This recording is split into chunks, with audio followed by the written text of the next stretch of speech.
All right, after a nice productive week, we are back for another episode of This Week in the Shop. Um, this week we got Anthony's Fairlane ready to rock and roll. It came in here non-running with a pretty anemic, kind of tired 302, the original motor, and now it has a Blueprint 306 in it. Runs nice and strong, so he'll actually be able to enjoy this car now. And while the car was in here, we noticed that the tires were about 27 years old. So Anthony pulled the trigger on a set of Cooper Cobra tires, got those done. I guess it would have had a 289 in it, which is this motor right here that Jeff just rolled over here. So we did a compression check on it. It came in as a non-runner. We did a compression test on it, and it was pretty low. So it's ready for a rebuild. Anthony's going to keep the original engine, and but for the time being, it has a little Blueprint 306 in it. So I think he'll enjoy the car with this. And then Ben's 92 GT is coming down to the finish line with us this time around. It came in for some cosmetic repairs. Like I mentioned in a previous video, we put a Holley. We got it running on a Holley Terminator, redid some wiring, and the paint was missing across the front bumper. So we repaired the front bumper, blended it out. It was done many years ago. It's a nice driver. So we reshot the whole front end. It required blending. Um, we replaced the fender extension as it was all cracked and falling apart when we took it apart. So car's looking pretty nice. He'll be able to enjoy it. So these two cars are ready to hit the road, get back into the customers' garages, and yeah, I think they'll enjoy them this time around. All right, so we'll take a trip through the shop, show you what we got done in the shop, the current projects that are getting some really good progress done on. So Justin's 79 F250, you'll see it. It's spread out across the whole shop right now. We have the final bits and pieces that we're getting ready to paint. Satin black before we assemble the axles, the brake drums, stuff like that. Getting the final touches painted. We're getting the bed prepped, re-undercoat the underside of the bed. We're not going crazy with this truck cosmetically at the moment. We're just cleaning up the bed floor. Justin may or may not paint the truck in the near future, but at least the bed will be undercoated and look pretty.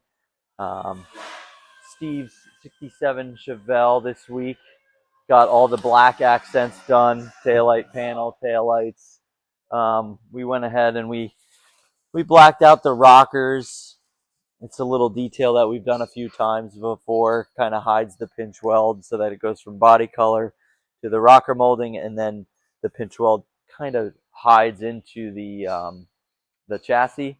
The whole underside got prepped and undercoated with a urethane two-part undercoating. Really nice, kind of like a bed liner material. And we also went ahead and got the dash painted along with the OEM appearing smooth firewall. The guys really knocked it out of the park with a factory looking firewall, but it's smooth, no unused holes, kind of a tailor fit. Back in the bodywork room, Brian is wrapping up the bodywork on Holley's 85 K10. Last week you saw we had started the bodywork, and we're just moving ahead and just kind of finishing up the bodywork. This is a kind of an OEM plus fit and finish. We didn't go crazy gapping this thing perfectly all the way around. Holley doesn't want something that's over the top, but it's going to be really nice. It's going to be straight. It's going to be black, like I had mentioned, with a cool strobe effect, red and black striping along the rockers below the body line molding. So Brian's just pulling everything apart. We did do cab corners and rockers and all that fun stuff. So we're just getting the jams body worked, getting that stuff all taken care of. And then we'll blow it apart and get some polyester primer. I think the next time you see this truck, it'll be in poly primer, and we'll start blocking it, getting it ready for paint.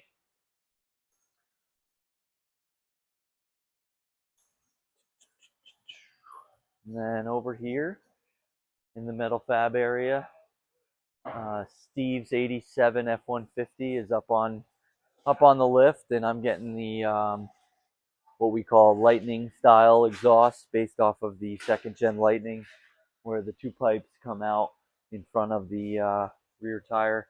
Just a nice simple 3-inch system with a MagnaFlow uh, muffler. It's an X pipe and a muffler in one. He wanted a nice simple system, so it's all tacked up into place. I still have to install the hangers and everything, but full stainless, full TIG welded, really nice system that'll sound good and hold up to the elements well. Chad is getting the custom fabricated inner bed panels prepped for installing final welding. We're just adding all the corrosion protection in areas that are either difficult or inaccessible after the inner bed panels are in. So we went ahead. There was a tiny bit of corrosion. Again, this is a South Carolina truck, an extremely clean truck to start with. There was just a little bit of corrosion around the wheel openings, so we wanted to make sure we clean those up before we install these bed panels. So we ground it down to bare aluminum, bare steel, and then added epoxy primer around there. And he's currently adding weld through primer where we're going to be doing all of our plug welding. Um, it's a very we try to add factory style corrosion protection anywhere we can, so that these cars last the test of time. Here's the custom inner bed panels that we fabricated, or I should say Chad fabricated, but it's got a flange where it's going to weld into place. Nice, not just flat panels that get stitch welded into place. We actually do it in a factory style method that we can, and then once they're in, we'll be able to add a flange around for the custom wheel tubs. You can kind of see over here what the finished product will look like. Bead rolled, everything's going to be very very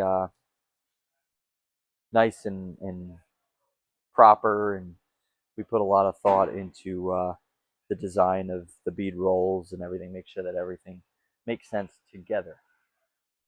Here's the frame. Thanks to Intuitive Powder Coating, this week he got the chassis for Steve's 67 Chevelle powder coated this week in a nice satin black.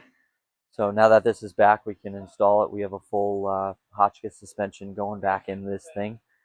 We had it all mocked up during the actual build of the car.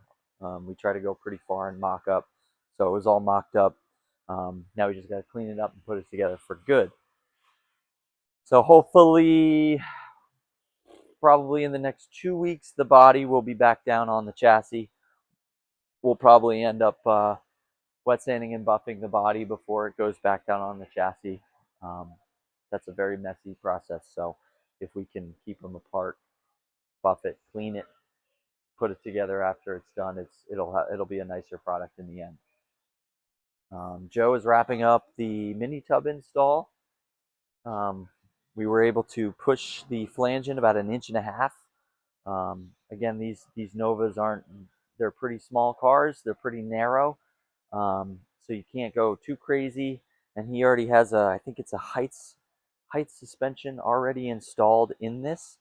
So we didn't want to, like I mentioned in the last video, we didn't want to reinvent the wheel. He already has this suspension done, so we should be able to stuff a 315 in there. We have a mock-up 315 here, and it fits very nicely. So it'll be nice and wide. And then over here in the mechanical side, you can see also Justin's chassis, all powder coated in a satin black. Really nice finish. The underside of this thing is, you're going to be able to eat off of it. We got the axles painted.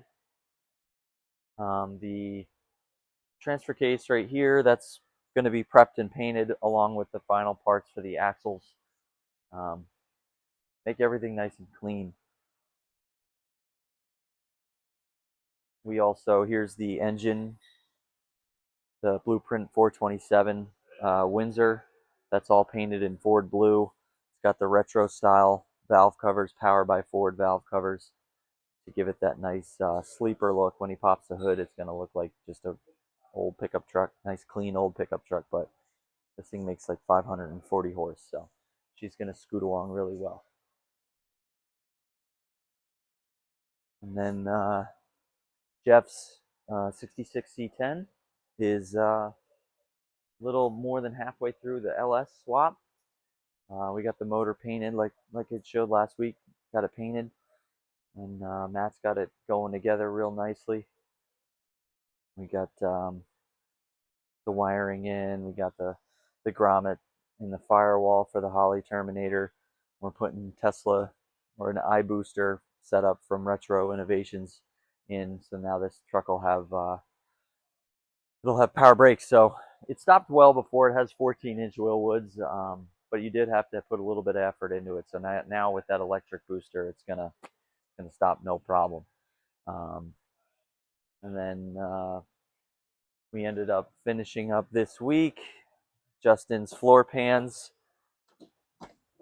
Ugh, must be locked.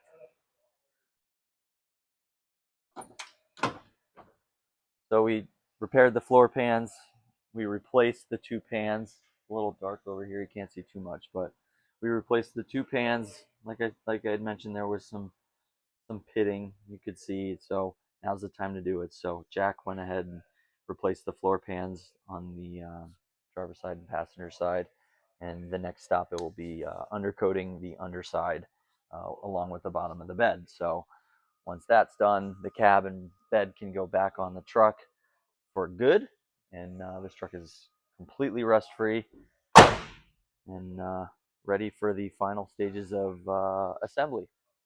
So that about wraps it up. Oh, we also got Bill's, a little bit further on Bill's car, Bill's Camaro. It's gone together. All the carbon fiber parts are moving along. Dakota got the final exterior body panels painted this week, which has exposed carbon, but they've been since put up into storage to keep them safe. So that about wraps it up for this week. Crew's really killing it. We love who we work for, and I'll see you next week.